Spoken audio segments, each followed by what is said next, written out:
Good morning, garden lovers. I hope you're well. Today I'm going to do a walkabout, an August walkabout, and we are going to look at what's in bloom right now. This one here is Madame Anisette. It is so tall, it's as tall as my pear tree on the right. This is my Asian pear. I intend to keep it small because I just don't have room for them. Back to Madame Anisette, beautiful rose, very creamy with a slight hint of peach, super fragrant and very strong grower, a very strong grower, the strongest rose in my white border. And let's have a look. This is Olivia Rose Austin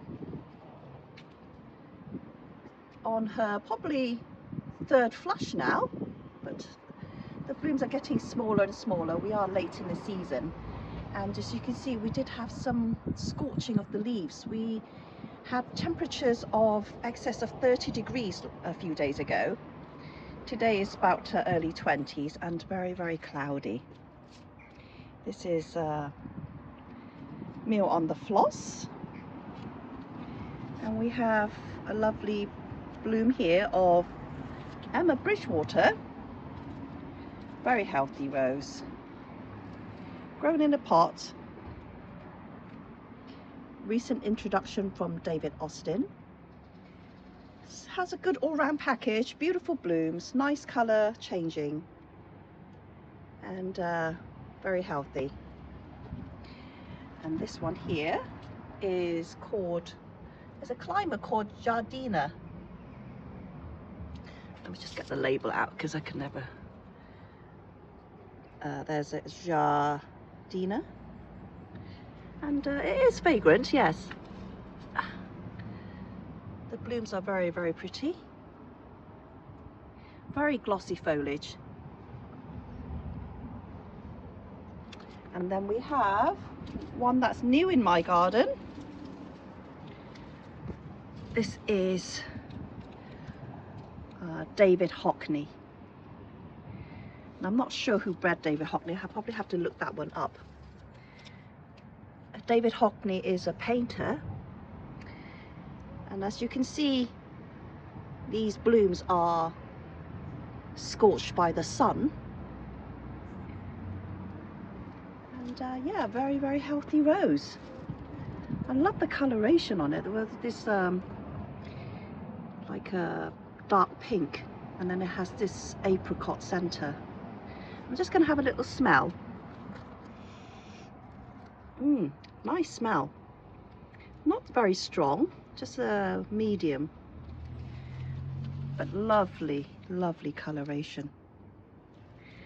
And first year in my garden, not too big at the moment, only about 2 feet, and grown in a pot with the rest of my pots on this beginning of the drive. Now I did want to show Dilly my perennial blue.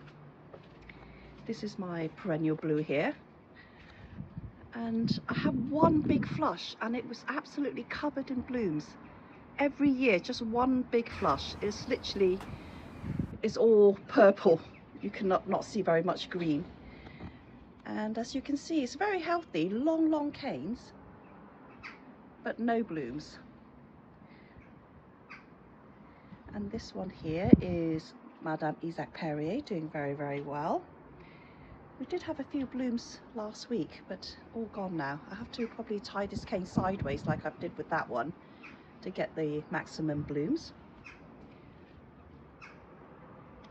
This one here is a cutting. As you can see, it's in a pot. There are 2 cuttings here. This is what I would call the stage 3, where the cuttings have their more nutrients, and this one, when it eventually flowers, will probably have to go somewhere else. But I put this here because I do intend this rose to go in this location because of the color. I do like, this will be my pink, my dark pink border. I'm not quite sure what this is. This might be Delightful Perfumer, but we shall see. Not very sure what it is. And here is not in bloom. There's probably bloom at the back over there. This is Leonardo da Vinci. This is my only tree rose that I bought. And a very good shape, I think. So there's lots of bits and bobs in here. I keep it next to the house so I can keep an eye on the, just in case it dries out. And this is also a cutting. Not quite sure what that is. Lots of dried leaves of the Crocosmia lucifer, but I want to show you this lovely one here. Now I wanted this so much that I actually bought another one. So this one is from Eastcroft Roses. This is Delice, or Sweet Parfum de Provence. Beautiful healthy rose. Now this is my second one because I did buy the first one from Town Centre in Lotham, and I wasn't sure whether it was going to make it, so I just went out and bought another one from Eastcroft because I like it so much after seeing it in my brother's garden. I'm just going to show you the darkest bloom. This is Dahlia. I'm not quite sure what it is, maybe Arabian Night or something like that, but look at that colour. It is so dark. Gorgeous. And I think dahlias are doing really well in my garden this year. Look at this tall one, very tall. This is Dahlia Poo, and the other one at the back, which I've got so many of, this is a Hocker Dahlia. And this one here is Theo Clevers. It's supposed to be, well, it's advertised as an edible rose, but I have heard another YouTuber say all roses are edible, but just yeah, I only heard. I can't confirm that. I haven't eaten all the roses. This is Mum in a Million, a very popular, very fragrant rose, very easy to grow. Look at that. That is very, very healthy rose. And this must be her third flush. Not a lot going on with the Eustacia Vi. It's trying to bud up there. And one that's been doing particularly well for me this year is Princess Anne, always in bloom. Now there is a bit of yellowing leaf, probably because it's in the pot. Sometimes it might dry out, but it's not uncommon for this time of year. Look at the amount of buds on there. That is very, very good in my garden. So that is Princess Anne. And then we move on to a discontinued variety. I think very, very gorgeous. I don't think there is another colour like this in the David Austin current collection. This is Benjamin Britten, a discontinued variety from David Austin. As you can see, the base has a yellow in there and a colour. I'm not sure whether, I think it captures quite, in this cloudy day, a very true representation of the colour. One year it did suffer greatly from black spot, but since it's improved a lot. And then we have another discontinued one here. The pot is far too small for the plant, I think. This is Annick Rose. Always has a bloom on it. Gabriel Oak, taking a break. And also Duchess of Cornwall, also taking a break.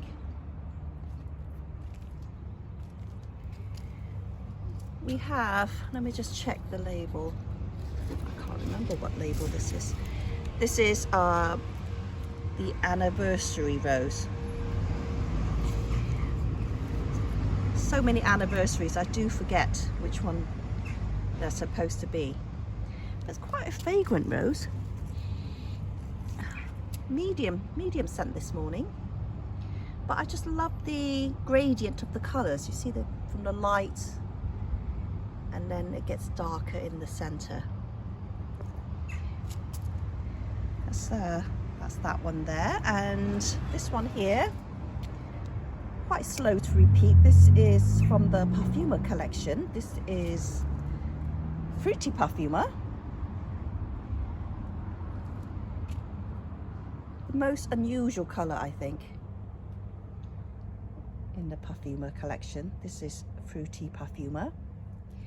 And then we have one here which hasn't performed that great for me. I wanted this so much. This is called Earth Angel, also known as Secret Parfumer. A little bit difficult to grow, I think, in certain weather conditions, especially us living in the colder, slightly colder climates. It tends to ball up. So that is the Secret Parfumer. This one here is another rose which I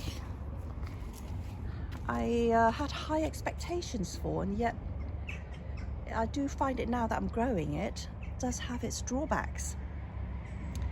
This one here is Dark Desire, Royal Parfumer, deep, classic shape, super fragrant red rose. Now the drawback is that it does take a long time to open up, and the bud in that stage do tend to get damaged by the sun and the rain, and it fails to open. And here we have Raspberry Parfumer. We did have one good flush, and it is very, very prolific. But let me show you. Let me swing you around. I think one of the healthiest has to be this one here. This one is grown in the ground, and you see the tall canes. This is Summer Romance, called Lovely Parfumer. I do recommend anyone that's starting the Parfumer collection start with this one first, because I don't think you can get disappointed. It's such a strong growing rose. So that is Summer Romance.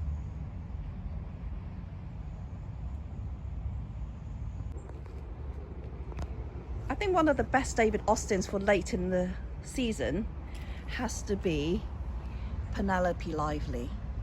I've got one grown in the pot and one grown in the ground. And this one here, I bought it at David Austin's garden centre in Shropshire. And I went in about, I think, October. And this was the only rose that actually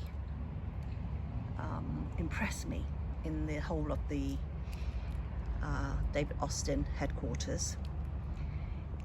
This one was still blooming as though it was in the height of summer. So it's a late blooming variety, and I do recommend you buy this one. It might seem droopy at first when you first buy it. The canes are quite thin and doesn't seem to hold its flowers. But both my plants have gotten better as it matures. Very prolific. So that is Penelope Lively. And the back there is a very, very healthy rose. This is Timeless Charisma. And I do recommend the whole of the Timeless collection. There's 4 altogether. This is the pink one, Charisma. There's a purple one. Well, I would say this is the red one, sorry. The red one, Charisma. There's a purple, a pink and a cream. Very, very healthy rose, very tall. Let me just swing you around. And one of the roses doesn't shout, always quietly blooms, is the Country Parsons. I know not many people grow this because it is very thorny and the flowers aren't big, but there are lots of them and it's a very healthy rose. And I think it's also quite fragrant. Not so much in the morning, but it is supposed to be quite fragrant and related to the other pink one that I have, also prolific and very thorny, is Harlow Carr. And quite a small bush, but look at the thorns, look at that. That's why it's not very popular. But yeah, lovely rose. That is the Pilgrim. Let me just swing you around again. This is a late bloomer in my garden. Also, this is the Ancient Mariner.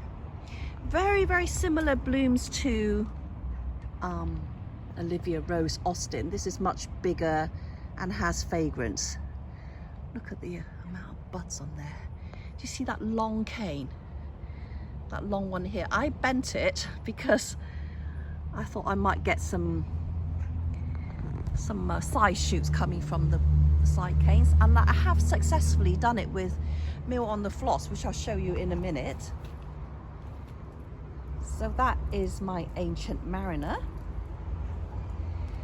and the companion planting is Salvia Amistad. And moving on to, this is Elizabeth. Very healthy plant. It is as tall as it is wide.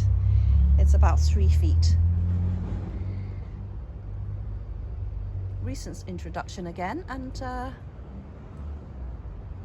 lovely, lovely, healthy rose. And it does bloom in clusters and almost non-stop. That's a cutting of that's Rhapsody in Blue. Hoping that would get quite big in the years to come. And yeah, let me show you my meal on the floss. Now this is what I mean. You see this cane that I bent laterally, sideways. I held it on with a cane. And look at all these new shoots that are coming through. All that's coming from all the nodes at the bottom. And there seems to be buds on each one. And the bloom, this is my favorite flower. This is my favorite flower. Look at that, that's like a masterpiece. Look at that. I just love that cup shaped, that darker edging, and the fragrance is very sweet and fruity. That is beautiful. And sometimes when you can see a button eye, but this is probably a little bit too far open to see the button eye, but wow, this is a beautiful rose. And let me see what we have. This is Chandos Beauty. Now this is shaped as a standard, but it's actually on its own cane. I rescued this rose. This must be a very old rose. Do you see that cane? This is not grafted. It's actually its own root, and it's just a very long cane that I stood upright, and I've turned it into a standard tree. If we're talking about colours, of roses, I would say these colours are my favourite. Soft apricots. Soft apricot flowers are my favourite. And this has to be one of the most beautiful roses. And very easy to grow. Look at that. That is a typical rose shape. That is absolutely stunning, and we've got a lot of buds coming through.